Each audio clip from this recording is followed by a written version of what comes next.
Please have a seat. This last fall, I had the opportunity to lead a pilgrimage to Holy Land. Powerful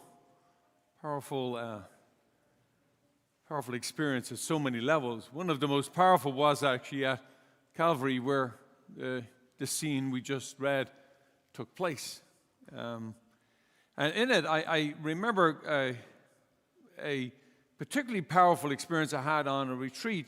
I had a silent retreat some years ago, about 7 or 8 years ago. And one of the parts of the silent retreat you do is you meditate on each of the different parts of Scripture. And you spend a week on just this passage, just one full week on just this, the Passion of Christ.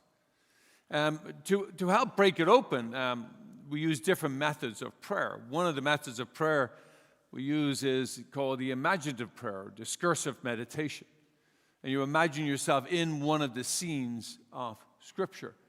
One of the more powerful ones that I recalled when I was at Calgary this last fall was this particular scene where Jesus was in the Praetorium, waiting after being flogged and scourged, waiting to be crucified.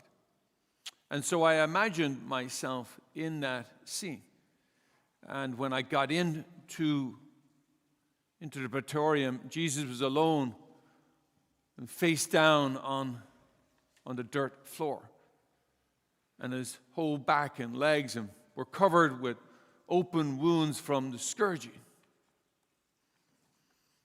I was so in shock. I ran to him. I knelt down and I put my hands on him and said, "Oh, Jesus, what have they done to you?"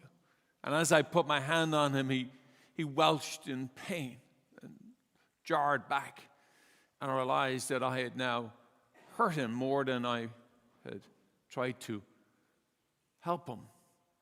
And then he heard my voice. He pulls himself up and rolls back over with great pain on his other side and props himself up on a leg. And to my shock, he was covered in welts and scars on the front too. Not a single inch to be seen that was unscarred.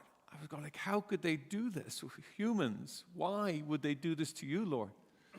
And just then I saw a space just above his chest that had no open wounds. And so I put my hand right there, my hand on his hand. And he smiled gently. And then he was comforted. It was good for him, and it was good for me to be able to help. And then he leaned up. He said, "Brendan, in your ministry, when you reach out to help people, don't touch their wounds. Search for the place they have no wounds and touch them there. Because there you will heal. The wounds, even though you did not cause them, will cause pain, and they will not be able to heal." I have tried to take that prayer to heart so many times. And we try as priests and as ministers and as people to help one another, but often we touch each other's wounds. In fact, in family life, I don't know what it is about siblings, but we don't only touch each other's wounds, we poke each other's wounds, right? We actually go at it and we keep going until they break. Even spouses do it to each other. Sometimes unintentionally, keep poking until boom, they blow up. And then you think, yeah, there's some perverse pleasure we get out of causing that to happen for those who are closest to us. But we're called to not touch each other's wounds. We're called to look for that one space in a person's heart, one space in a person's life, to try and touch them there so that we can bring healing to one another.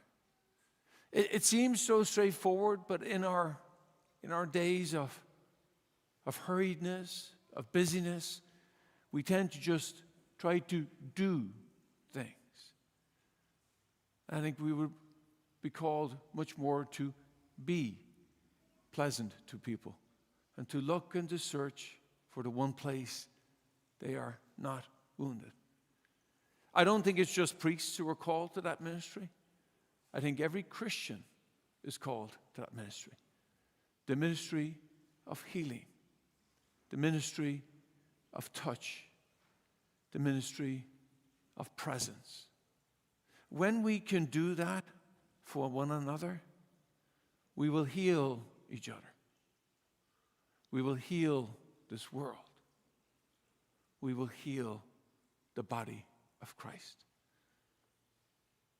So today, as we come forward to venerate the cross, and I invite you all to please come in some way, form, or another to venerate the cross. As you wait in line, ponder your own wounds, your own sinfulness, the times that people have touched it, have pointed out your weakness, have highlighted the things you don't do well, and feel the pain and know the pain of the cross. But then also think about those whose wounds you have touched, whether intentionally or unintentionally, and I vow to not touch them again, whether it be your spouse, your sibling, or friend or foe. Let's not touch each other's wounds. Let us rather heal each other and touch the unwounds of each other's souls.